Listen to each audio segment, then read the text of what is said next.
जिल्हा परिषद आदर्श केंद्र शाळा कुंबळे यांचे वार्षिक वनभोजन उत्साहात संपन्न। कुंबळे येथील जिल्हा परिषद आदर्श केंद्र शाळेचे वार्षिक वनभोजन मोठ्या उत्साहात पार पडले। दुधेरे येथील सामाजिक कार्यकर्ते श्री मदन दळवी यांच्या सुंदर बागेत हे वनभोजन आनंददायी वातावरणात संपन्न झाले।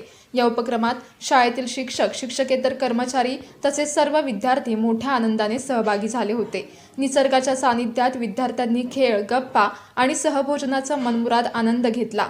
वनभोजनामुळे विद्यार्थ्यांमध्ये एकोप्याची भावना, शिस्त, स्वच्छता तसेच निसर्गप्रेम वृद्धिंगत झाले। शालेय शिक्षणासोबतच प्रत्यक्ष अनुभवातून विविध गोष्टींचे आकलन होण्यासाठी असे उपक्रम अत्यंत उपयुक्त ठरतात। विद्यार्थ्यांच्या सर्वांगीण विकासासाठी अशा उपक्रमांचे महत्त्व शिक्षकांनी यावेळी अधोरेखित केले। एकूणच जिल्हा परिषद आदर्श केंद्र शाळा कुंबळे यांचे हे वार्षिक वनभोजन विद्यार्थ्यांसाठी आनंददायी व स्मरणीय ठरले।